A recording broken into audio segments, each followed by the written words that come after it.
आज अजून पाऊस पडलेला नाहीये. महाराष्ट्र देशात अनेक ठिकाणी, खास करून महाराष्ट्रामध्ये दुष्काळी परिस्थिती येणार. आणि आमच्याकडे काय चाललंय? खासदार फोडणं, आमदार फोडणं, नगरसेवक फोडणं. आमची सत्ता कशी टिकेल, वाटेल तेवढे पैसे आम्ही द्यायला तयार आहोत. माणसं विकली जात आहेत. मला असं वाटतं राजकीय पक्षाच्या कार्यकर्त्यांनी या गोष्टींचा विचार करायला नाही पाहिजे. जनतेने करायला पाहिजे, लोकांनी करायला पाहिजे.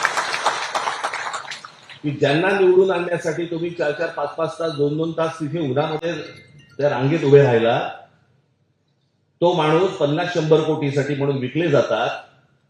त्यांना पुन्हा तुम्ही परत उभे करणार का? आताही जर समजा ते परत आले तर तुमची प्रतिक्रिया काय असणार त्याच्यावरती?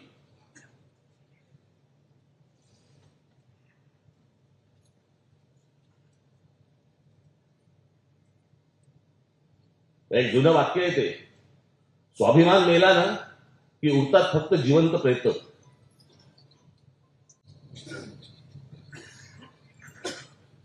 आणि हे ज्या प्रकारचं राजकारण आता महाराष्ट्रामध्ये, देशामध्ये जे सुरू आहे, भविष्यातल्या येणाऱ्या पिढ्यांना आम्ही काय सांगणार आहोत? आम्ही विकले गेलो. आता हे खासदार कुठे परवा दिवशी माझ्याकडे पत्रकार आले होते. तर आम्ही 1 मार्काचा प्रश्न, मी म्हटलं माझा 1 मार्काचा प्रश्न आहे, मला 1 मार्काचं उत्तर दे. काय म्हटलं? केंद्रात सत्ता कोणाची? तेवढी भारतीय जनता पक्षाची. म्हटलं राज्यात सत्ता कोणाची? तेवढी भारतीय जनता पक्षाची. म्हटलं मग शिवसेनेचे 6 खासदार हे भारतीय जनता पक्षामध्ये न जाता शिंदेकडे का गेले?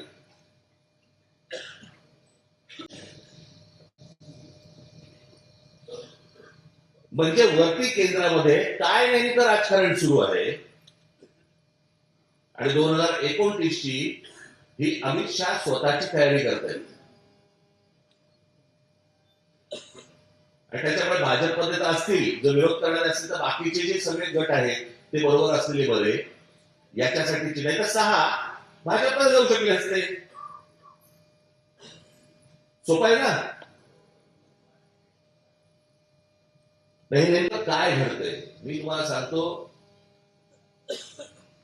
ज्याला आपण अंतर्गत, ज्याला म्हणतो ना, एक वाद, ज्वालामुखी, त्रास, असा जो गोंधळ सगळा जो आहे ना, हा या देशापेक्षा भारतीय जनता पक्षात जास्ती आहे.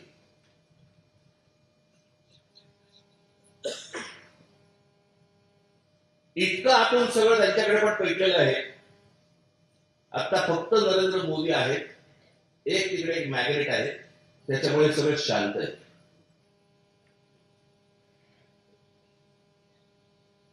पण काही जण म्हणतात वर्षभरात काही गोंधळ निर्माण होतील, केंद्रातही होतील, देशभरातही होतील, बघू. पण मला असं वाटतं की तुम्ही तयारीत असणं गरजेचं आहे. ज्या वेळेला वेळ येईल त्यावेळेला तुम्ही घट्ट जमिनीत पाय रोवून उभे असलेले मला दिसले पाहिजेत. आणि म्हणून या एसआयच्या तयारीला लागा. हे आता प्रत्येक शाखांमधून ह्या सगळ्या गोष्टी सुरू होतील पुढच्या काही दिवसांमध्ये. आणि त्याच्यामधून तुम्हाला सगळी मांडणी दिली जाईल. कशी माणसं, आता हे त्याच्यामध्ये बीएलए एक सगळ्यात महत्वाचा राहिला विषय. काय गडबड सुरू आहे ती पण तुम्ही लक्षात घेतली पाहिजे.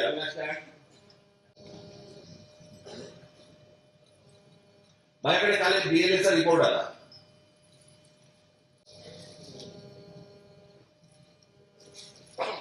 बीएलएचा रिपोर्ट आला माझ्याकडे.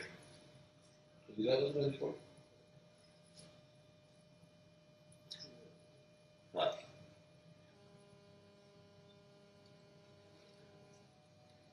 आपण बीएलए वरती मेळावा घेतला होता, बीएलए नोंदणी करण्यासाठी. म्हणून आपल्या बीएलएची जी आता माझ्याकडे रिपोर्ट आला त्याच्याबरोबर प्रत्येक ठिकाणी 0-0-0-0-0-0. मला संजयला म्हटलं बिलकुल काम नाही केलं. काल अविनाश गेला होता, अविनाशला विचारलं, म्हटलं अरे अविनाश, म्हटलं ठाण्यामध्ये, संपूर्ण ठाणे शहरामध्ये मला 0 दिसतोय. जो सरकारी आकडा होता म्हटलं 0 दिसतोय, तो असा होऊ शकत नाही. तर सगळी त्यांनी माहिती काढली आणि माहिती काढल्यानंतर कळलं हे सगळे दिलेले फॉर्म त्यांच्या अधिकाऱ्यांच्या सहीने भरून ठेवलेले फॉर्म त्या अधिकाऱ्यांनी टेबलाखाली ठेवून दिले, रजिस्टरच केले, फक्त तुम्हाला शिक्के दिले, पुढे काही नाही केले. हे प्रत्येक निवडणूक जे अधिकारी आहेत तिकडचे ज्या शहरांमध्ये इतर यांच्यावरती तुम्हाला दबाव आणावा लागेल. हे काय प्रकारचं कारस्थान सुरू आहे प्रत्येक, बघा हे प्रत्येक ठाण्यामध्ये बोर्डाचे आहेत.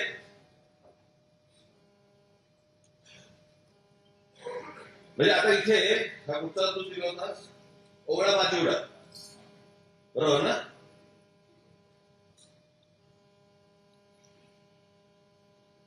हे ओवळा माचिवड्याला 0 दिलेलं आहे, 0. हे एवढे भरलेले आहेत.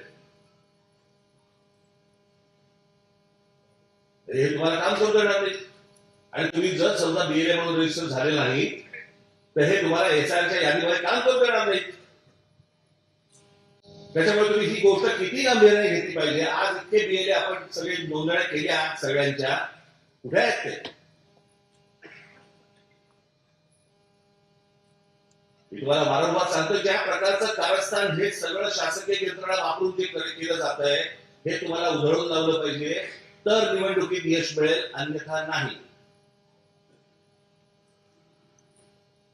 त्याच्यामुळे तुम्ही ही एसआयची गोष्ट आणि ही बीएलएची गोष्ट अत्यंत गांभीर्याने घ्यावी. तात्काळ आपल्याला हे सगळे बीएलए आता जे आहेत त्यांना एकत्र करणं गरजेचं आहे, त्यांची नोंदणी करणं गरजेचं आहे, त्या अधिकाऱ्यांच्या डोक्यावर बसून ते सगळ्या गोष्टी रजिस्टर करणं गरजेचं आहे आणि त्याला पुढे त्याला कामाला लावायचंय. काम कशा प्रकारचं करायचंय हे तुम्हाला आठवड्याभरात समजेल. समजलं सर्वांना? धन्यवाद. पुन्हा एकदा दिलगिरी व्यक्त करतो, वाढदिवसाच्या दिवशी भेटू शकतो नाही, पुढल्या वर्षी नक्की भेटू आपण, बरं का?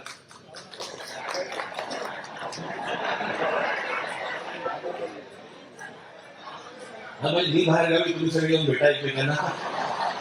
भेटू. धन्यवाद. जय हिंद, जय महाराष्ट्र.